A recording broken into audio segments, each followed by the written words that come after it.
So, students, today we will discuss the new topic Human Genome Project. Human Genome Project को HGP के नाम से जाना जाता है. एक्चुअली ह्यूमन जीनोम प्रोजेक्ट जो है वो क्या है कि जैसे ह्यूमन बींग्स हैं, बहुत सारे जेनेटिक डिसऑर्डर्स को, क्रोमोसोमल डिसऑर्डर्स को पता करने के लिए हमारे जीनोम को जो है वो स्टडी किया जाता है. ठीक है, तो इसमें जैसे ह्यूमन बींग्स हैं, ह्यूमन बींग्स के सेल्स हैं, सेल्स में जो है वो न्यूक्लियस में जो है वो क्रोमोसोम्स हैं, क्रोमोसोम्स में आगे डीएनए है, और इसी डीएनए में आप देख रहे हैं कि नाइट्रोजनस बेसिस हैं. क्या है? Nitrogenous bases A T C G जैसे हम बनाते हैं इसमें, जैसे हमने डीएनए बनाया, ठीक है, और इसी डीएनए में जो है वो सीक्वेंसिंग होती है A T G C, right. तो ये जो सीक्वेंसेस हैं इनको हम नाइट्रोजनस बेसिस बोलते हैं. तो नाइट्रोजनस बेसिस जो हैं इनको स्टडी करने के लिए एक बहुत बड़ा प्रोजेक्ट लगाया गया, जिसको हम क्या कहते हैं? Human genome project. होता क्या है इसमें? ह्यूमन बींग्स में से, उसके सेल्स के न्यूक्लियस में से क्रोमोसोम्स को निकाल लिया जाता है. देन उसके बाद जो है वो क्रोमोसोम्स को जो है वो स्टडी किया जाता है, उसमें से डीएनए को देखा जाता है. डीएनए में जो नाइट्रोजनस बेसिस हैं, ठीक है, नाइट्रोजनस बेसिस हैं, सपोज हमारे पास नाइट्रोजनस बेसिस हैं A T G C, A T G जी सी. तो ये जो सारा सीक्वेंस है नाइट्रोजनस बेसिस का, ये सारा का सारा सीक्वेंस का जो डाटा है, इस डाटे को जो है सेव किया जाता है किस में? कंप्यूटर्स में. ठीक है, तो जिसको हम क्या कहते हैं? Human genome project. जिसको क्या कहते हैं? Human genome project. तो आप देख रहे हैं कि यहाँ पे एक फिगर है, ठीक है. फिगर में आप देखिए कि बैक्टीरियोफाज है हमारे पास, इसके पास 10,000 बेस पेयर्स है. Do you know? 10,000 base pairs.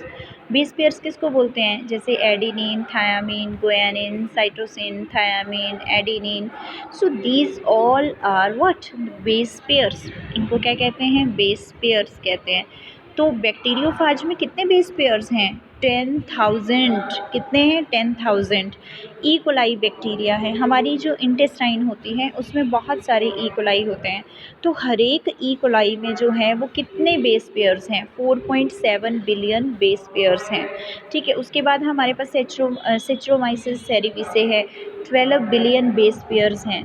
तो बेस पेयर्स हैं इनके पास 12 बिलियन, तो इनमें 6,000 जीन्स हैं. अगर इनमें 10,000 बेस पेयर्स हैं तो कितनी जीन्स हैं? 100 to 250 जीन्स हैं. उसी तरह ह्यूमन बींग्स की अगर बात करें तो ह्यूमन बींग्स में 3 बिलियन बेस पेयर्स हैं पर सेल. यानी कि जो हम एक सेल बनाते हैं उसमें जो न्यूक्लियस बनाते हैं, उस न्यूक्लियस में हम फिर क्रोमोसोम्स को देखते हैं, फिर उन क्रोमोसोम्स में डीएनए को देखते हैं, फिर डीएनए में नाइट्रोजनस बेसिस का सीक्वेंस देखते हैं. ठीक है, तो जितने भी सीक्वेंसेस हैं ये बेस पेयर्स हैं, ये कितने होते हैं एक सेल में? 3 बिलियन. कितने होते हैं? 3 बिलियन पर सेल. तो हमारी बॉडी तो बहुत सारे सेल से मिलके बनी है. हमारी बॉडी तो बहुत सारे सेल से मिलके बनी है, नहीं? तो एक सेल में अगर 3 बिलियन बेस पेयर्स हैं तो पूरी बॉडी में कितने होंगे? आप सोच भी नहीं सकते.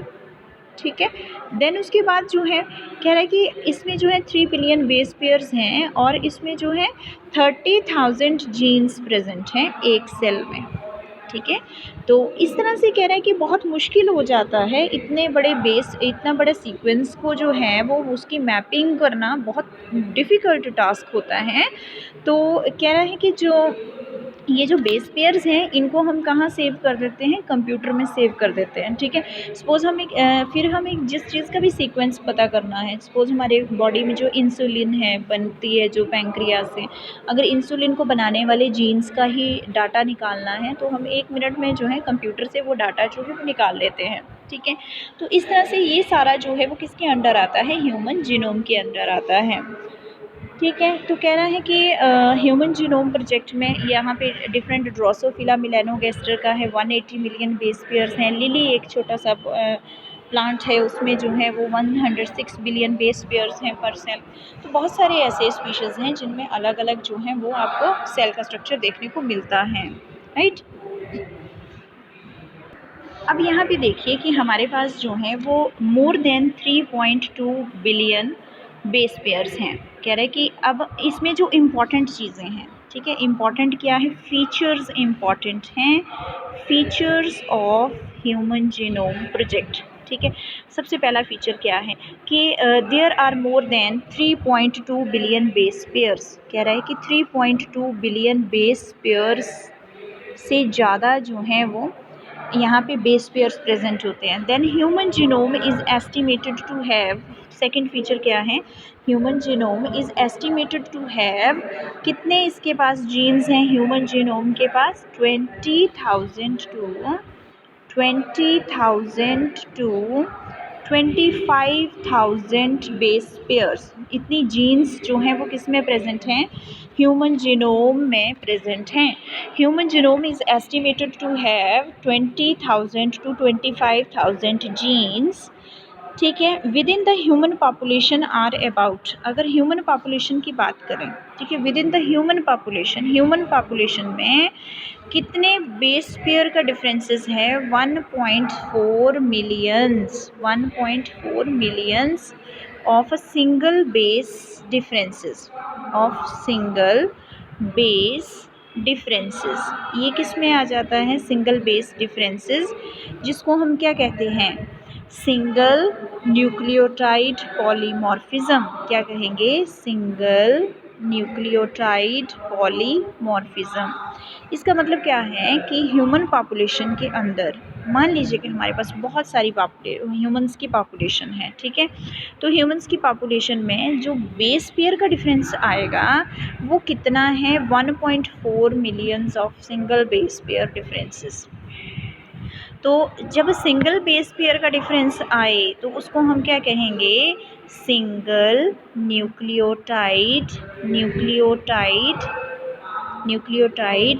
Polymorphism, single nucleotide polymorphism. ये किसका आ गया, ह्यूमन पॉपुलेशन के सिंगल बेस पेयर का डिफरेंस आ गया। Each human differs from the next by about 1 base pair. कह रहा हर एक ह्यूमन जो है वो दूसरे ह्यूमन से जो है वो सिंगल बेस पेयर के लेवल पे जो है वो डिफरेंशिएटेड है। नेक्स्ट उसके बाद जो है इसका फीचर वो क्या है कि human genome bears gene rich areas, some जो है वो जीन रिच एरियाज हैं।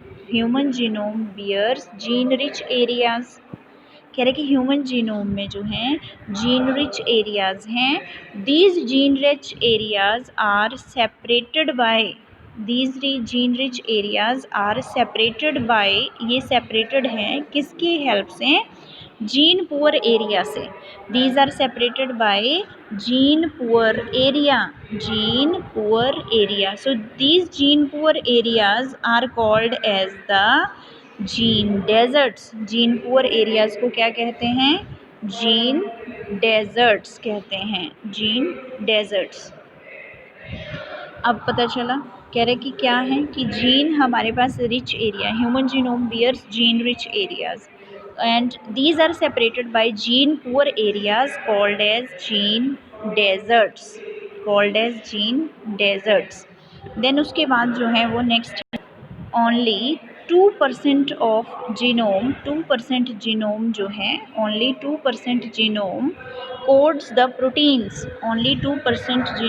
codes the proteins, सिर्फ 2% प्रोटीन्स जो हैं वही कोड करती हैं किसके लिए, प्रोटीन्स के लिए। ठीक है, तो ह्यूमन जीनोम में जो है ह्यूमन जीनोम को जैसे हमने पता किया तो इससे जो है कुछ एथिकल, कुछ लीगल, कुछ सोशल इश्यूज अपीयर हुए। ठीक है, वो किसकी वजह से हुए, ह्यूमन जीनोम प्रोजेक्ट की वजह से हुए। तो क्या लिखेंगे, address the few interesting feature थे ये ह्यूमन जीनोम प्रोजेक्ट के। तो इसमें लिखा गया address the ethical, legal and social issues. Ethical से ई, लीगल से एल, सोशल इश्यूज से SIEL ethical, legal, social issues which में appear due to human genome project. तो जो लार्जेस्ट ह्यूमन जीन है, अगर हम लार्जेस्ट ह्यूमन जीन की बात करें तो वो कौन सी है, dystrophin is the largest human gene. This gene bears 2.4 million bases. कह रहे हैं कि ये जो लार्जेस्ट जो जीन है हमारी बॉडी की वो कौन सी है, डिस्ट्रोफिन है, जिसके पास जो है 2.4 मिलियन बेसेस प्रेजेंट हैं। 2.4 मिलियन बेसेस मतलब कि हर एक जीन के पास जो है, अगर एवरेज निकाली जाए, with average gene having about 3000 bases, हर एक जीन के पास कितने बेसेस होंगे, 3000 बेसेस होंगे। ठीक है, तो अभी तक जो है 50% जीन्स ऐसी हैं जिनके फंक्शन को जो है वो डिस्कवर ही नहीं किया गया है। Functions of 50% of discovered genes is yet to be found. कह रहा है कि अभी तक जो है 50% जो जीन्स हैं उनका जो सीक्वेंस है, उनका जो फंक्शन है, उसको जो है वो स्टडी नहीं किया गया है। About 99.9% of nucleotide bases are exactly similar in all human beings. अगर बात करी जाए सभी ह्यूमन बींग्स की, तो सभी ह्यूमन बींग्स में 99.9% जो न्यूक्लियोटाइड बेसिस हैं, जो न्यूक्लियोटाइड बेसिस हैं, यानी कि एडिनिन, थायामीन, गुआनिन, साइटोसिन, इन सभी 99.9% न्यूक्लियोटाइड बेसिस का अभी तक जो है वो जो सिमिलैरिटी है सभी ह्यूमन बींग्स में, वो कितने परसेंट है, 99.9% of nucleotide bases are exactly similar in all human beings. सभी ह्यूमन बींग्स में 99.9% जो बेसिस हैं, नाइट्रोजनस बेसिस हैं, वो सिमिलर हैं। ठीक है, तो बचा कितना डिफरेंस, 1% डिफरेंस जो है वो बचा। Large amount of human genome is constituted of repeated sequences. कि बहुत सारे ऐसे और ह्यूमन जीनोम हैं जो कि जिनके पास रिपीटेड सीक्वेंसेस हैं। कौन सी सीक्वेंसेस हैं, रिपीटेड सीक्वेंसेस हैं, यानी कि हर एक ह्यूमन बीइंग में जो हैं वो रिपीटेड सीक्वेंसेस होते हैं। ठीक है, देन उसके बाद क्रोमोसोम 1, अगर बात करें क्रोमोसोम 1 की, क्रोमोसोम 1 बियर्स मैक्सिमम जीन्स, कितनी जीन्स हैं क्रोमोसोम 1 के पास, 2968 maximum. Chromosome 1 bears maximum gene 2968 with Y chromosome having lowest. कह रहा है कि इसमें सबसे लोएस्ट जो है वो कौन सी क्रोमोसोम की है, जो क्रोमोसोम वाई है। Chromosome Y has lowest genes, कितनी जीन्स हैं उसमें, 231। कितनी जीन्स हैं, 231 जीन्स। तो ये तो क्या मतलब हुआ कि क्रोमोसोम 1 का जो है वो बहुत सारी जीन्स है उसमें। ठीक है, 2968, और वाई क्रोमोसोम में जो है सबसे कम जीन्स हैं 231। ठीक है, तो ये फीचर्स आपने लिख देनी है किसमें, ह्यूमन जीनोम प्रोजेक्ट में। ठीक है, ये हमें जो है कंप्लीट इन्फॉर्मेशन देता है जीन्स के बारे में। ठीक है, रिलेशनशिप बताता है जीन्स के बारे में। ठीक है, जेनेटिक इन्फॉर्मेशन जो है ऑर्गेनिज्म की वो ह्यूमन जीनोम प्रोजेक्ट से मिलती है। हम कंप्लीट सीक्वेंसिंग कर पाते हैं ह्यूमन जीनोम की। तो ये सारा प्रोजेक्ट था।